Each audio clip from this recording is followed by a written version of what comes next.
There's a formula to it. A very simple formula.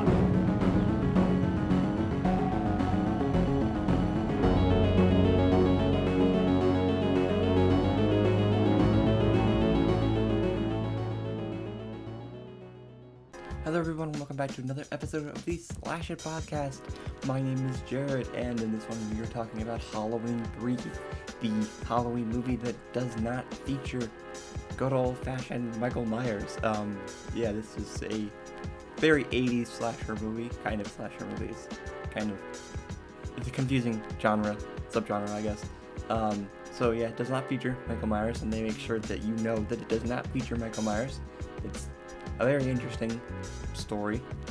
It's about some masks that kill kids. It's kind of dark if you really think about it. On Halloween night, they kill kids. It's kind of what they were trying to... So, if you don't know, in the Halloween series overall was, like, for the sequels and stuff, it was originally intended to be, to basically be one movie, and then next Halloween would be another movie, and the next one would be another movie completely separate from each other. But then because of Michael Myers in the first one, Michael Myers was Halloween, and I guess that's just kind of why they stuck with that thought process, I guess. We'll get into it in a second.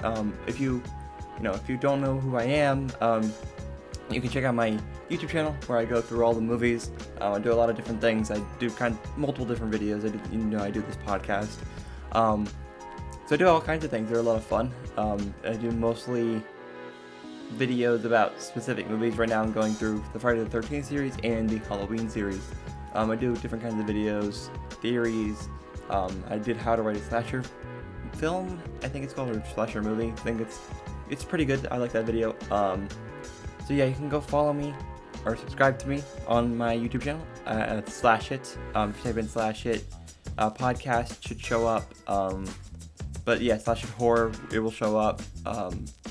Thank you very much for, listening to my podcast. So let's just get into this crazy movie. So the first point I have is, what is a Halloween movie like without Michael Myers? How do they deal with that huge, missing piece in the franchise, I guess? It's interesting because it is nothing like a Halloween movie. A lot of the things that they try to do in this is very cliche for the 80s, and I don't think that was really their fault. It's more just the basis of the time they're at. I think a Halloween movie made without Michael Myers now would probably be something like Saw or something, like a spin-off movie like that would be something similar. It might be a slasher movie, I don't know.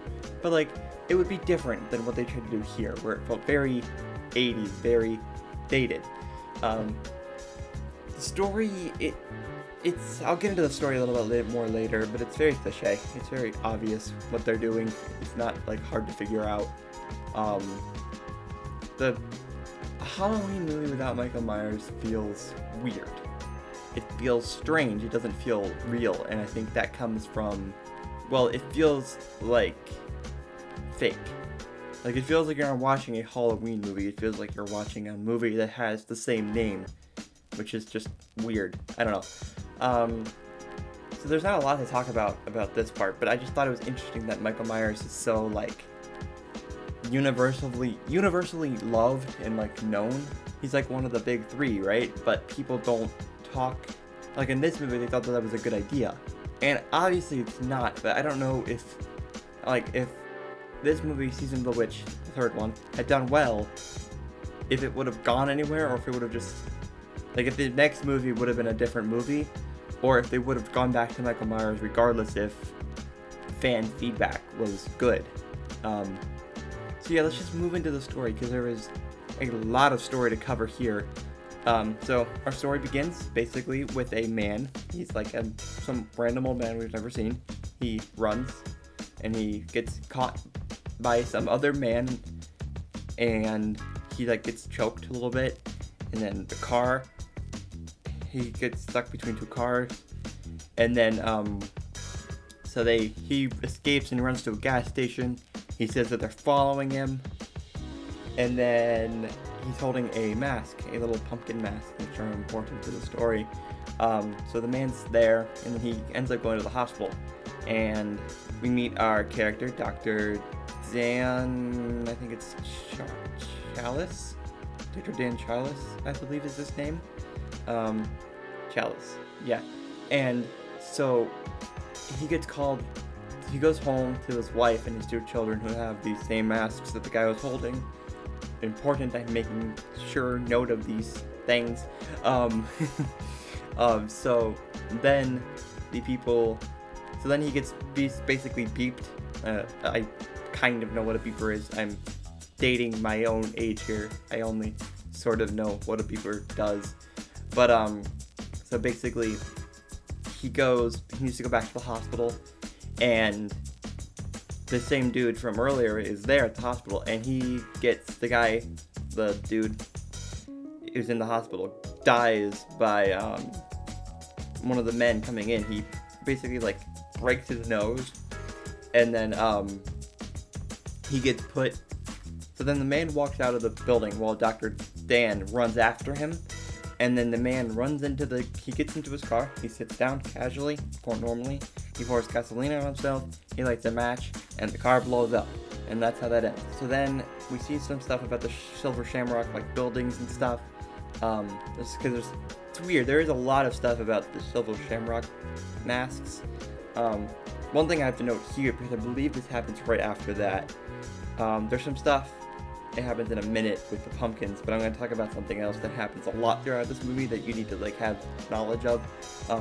There is a Silver Shamrock advertisement that plays everywhere. I don't know if I can sing it, because it might be advertised, but how does it go? It's 6 more days till Halloween, Halloween, Halloween, 6 more days till Halloween, Silver Shamrock.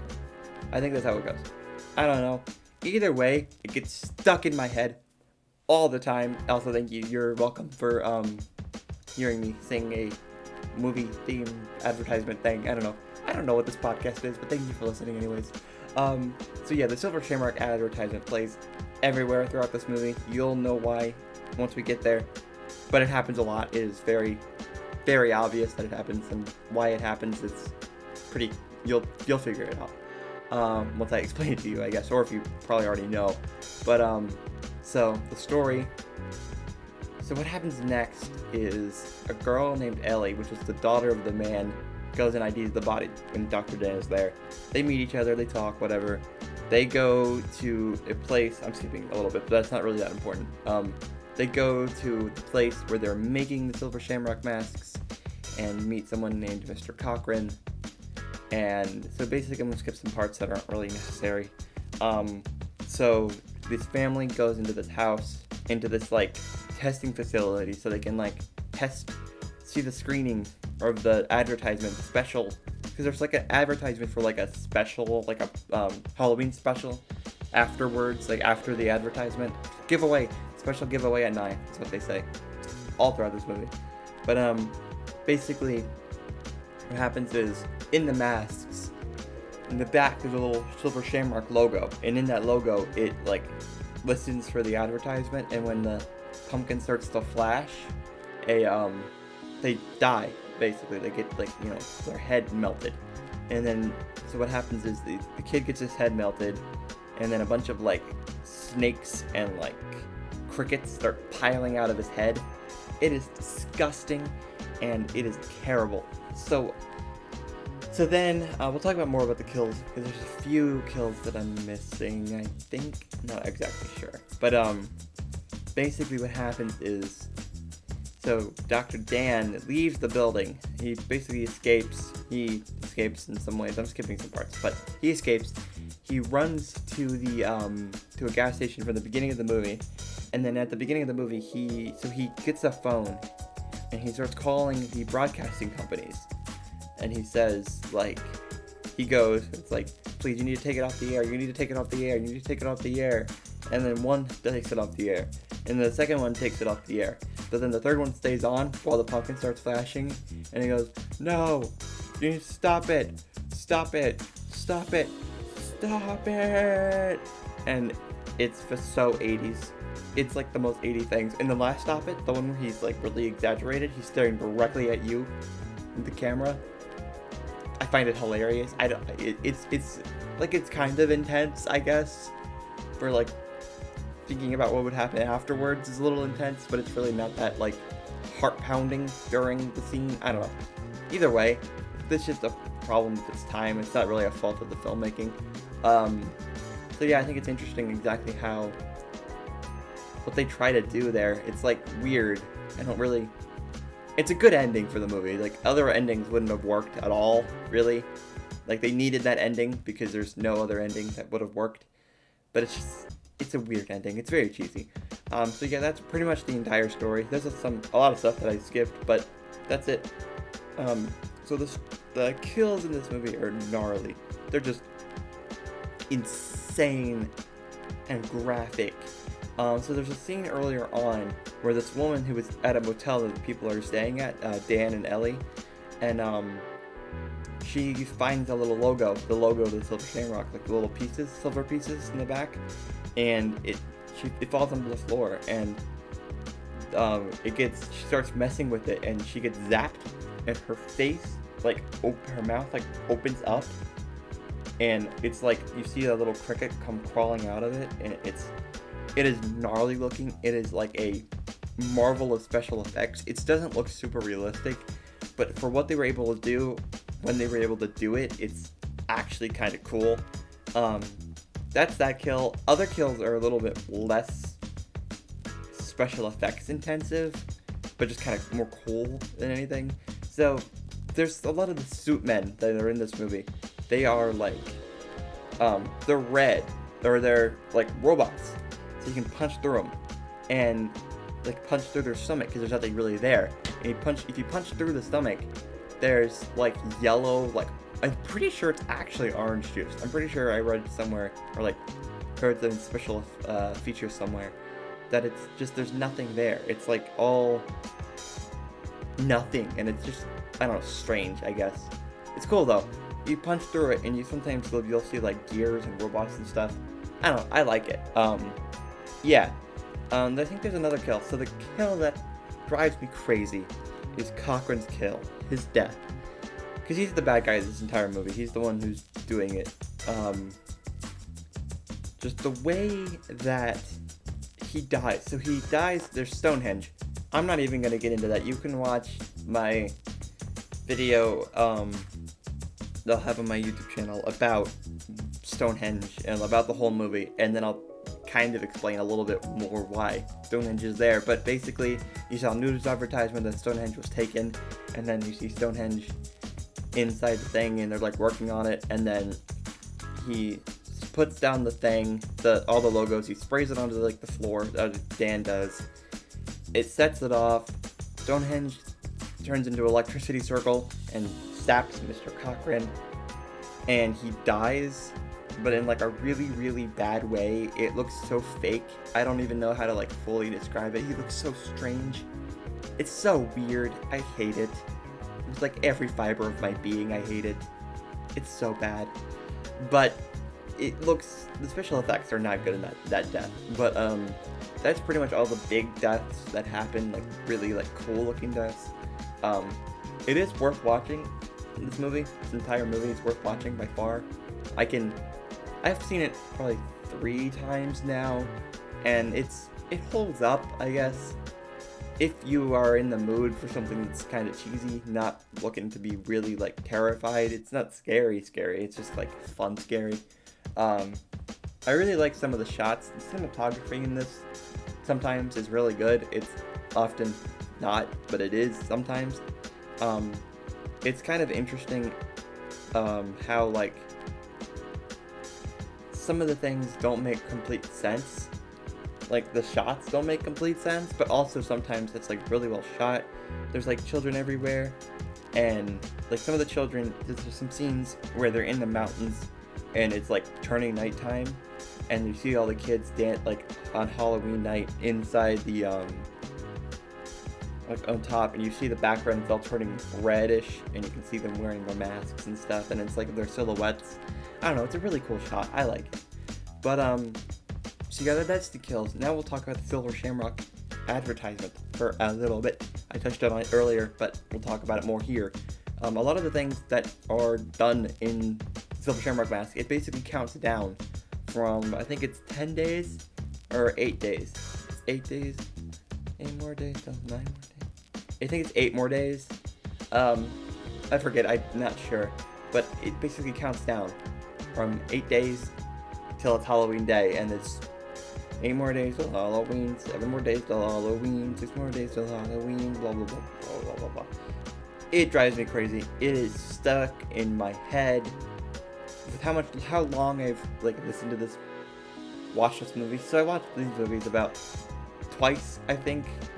It's at least twice, sometimes 3 times for this. I watch it once, then I watch it once when I'm writing my bite-sized film video, and then I watch it once specifically looking at all the certain points about the podcast. So I do a little bit of preparation for this, kind of, I guess. It's a little bit of preparation. It's not like I don't plan everything out I'm saying. I kind of just let myself talk and ramble, and you guys listen for some reason. I don't know. But thank you for listening. Again, we'll talk about that. Thank you for listening. Yeah, it's much appreciated. So the Silver Shamrock asks, the mask, it basically counts down until it's Halloween night, and it plays so much during these movies that it drives me crazy, and it just gets stuck in your head over and over and over and over and over again. And I wish it wouldn't do that, because I go a little crazy, because it just doesn't make any sense to my brain. Yeah, it drives me crazy. Ooh. So we'll talk about the masks a little bit. There isn't a lot to talk about in this movie because it's pretty straightforward. I'm talking about all the things that I think are interesting. So the masks are, there's a witch mask, there's a pumpkin mask, and there's a skeleton mask. So this point and the next point kind of go hand in hand, and I'll talk about that in a second. But they go hand in hand, and I think it's interesting that they're not super well done. They're kind of, the masks are cheap looking. So the masks have a little Silver Shamrock logo in the back, and that's what kills them. These masks are shown a lot in other movies. Specifically, if you've seen the Halloween Kills trailer, which I'm not going to spoil a lot of it, but there's a scene where you see a body, and the body is wearing a Silver Shamrock mask, and that is the direct call back to this movie. And there's a few others, like in Halloween 2018, there was a call to this where some of the kids in the background are wearing Silver Shamrock masks. I think it's really cool. Apparently there was a reference to every single Halloween movie in Halloween 2018. I have to do research on that. I was listening to a different podcast, and they said that, and I was like, whoa, what, where, how is there a reference to every single Halloween movie? There's 12, 11 at that point, I guess. And so we'll see where that goes. So yeah, I'll come back, I guess, next Halloween, next episode of the podcast, and tell you if that's true. I don't know, I'll look it up after this podcast and I guess let you know next time. I'm probably not going to, so please, I'm gonna completely forget to do that, but I don't know, maybe I will. Who knows, we'll see. There's shown a lot, it's hinted at a lot. So this is what we'll talk about here too, because I find this fun. So Dan goes into a bar, and as he's turning so he gets to the bartender, has him change he wants to change the channel, so he tells the bartender changes it to the original Halloween movie. And so we see the trailer for the Halloween movie, the original one. And then later, we hear the boom, boom, boom, boom, boom, the theme, and it plays when Cochran gets Dan and holds him hostage. Before the advertisement plays, it's the original Halloween. So we see Jamie Lee Curtis just walking around, not doing much, but she's there, I guess, in spirit. And she's doing her thing. And so it's trying really hard to make it obvious that it's not a Halloween movie. I don't really mind it, I guess. It's very forced, and it feels forced. it doesn't feel like it's not forced. So yeah, that's what I think is really interesting about this movie. I find it fun. I find this movie interesting. It is not the best horror movie, but if you want to watch a very 1980s horror movie, there is nothing better than this movie, at all. Like, it's the 1980s horror movie. Like, there's other classics that aren't Halloween, but this one's very 80s. So if you're looking for that nostalgia kick of synths and, you know, cheesiness, this is where you can find it really easily. It's not bad. It's better than some Halloween movies. I'm not going to talk about that yet, because I want to rank all of them in a different episode, in a different video. Maybe a different episode of the podcast, but probably a video, because it's a little bit more in depth, and I'm better at making videos, I think, than podcasts. But maybe I will. I don't know. We'll see. But you can watch the video on my YouTube channel if I don't make a podcast episode about it. It's a very weird movie. It's overacted. It's not well done. It's okay. It's an okay movie that has a weird heart to it. It feels well done. John Carpenter, I believe, did the score for it. It's a very good score. The music is very well done. It is probably some of the best movie, like, alternate themes for Halloween. You know, it's not the bottom. It's a different kind, and, like, out of the different ones, it's one of my favorites. Even the 2018s is pretty good. So yeah, thank you very, very much for listening to this podcast episode. I know it's a little shorter, I guess, a little bit, but I find it fun to talk about these things. They're a lot of fun.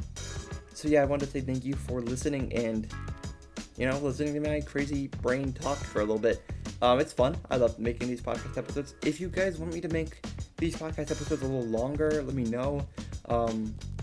The issue is I usually cover a movie, a podcast, and I don't want to overrun the podcast episodes with, like, hour-long episodes of me kind of just talking about everything, because I would ramble a lot if I did to make enough points.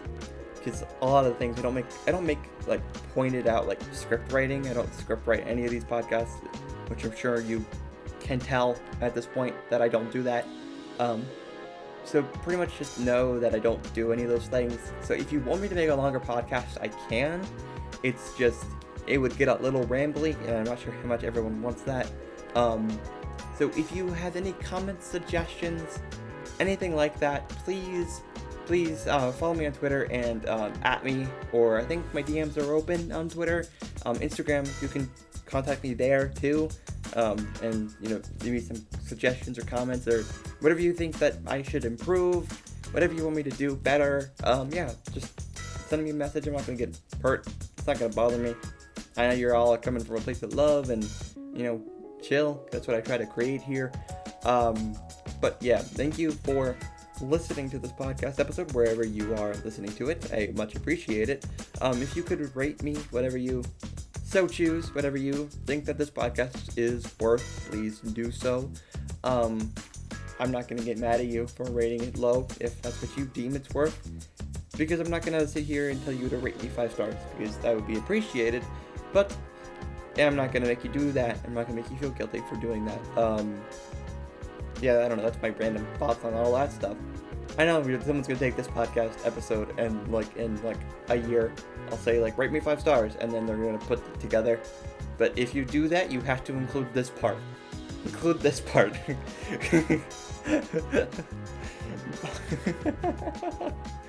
But, thank you for listening. It's much appreciated.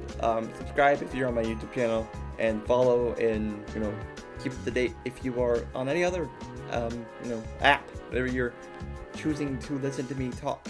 So yes, thank you very, very much for listening and, you know, everything. I much appreciate you guys. It's one of my favorite things to do in the whole wide world is sit here and talk to you guys. It's so much fun.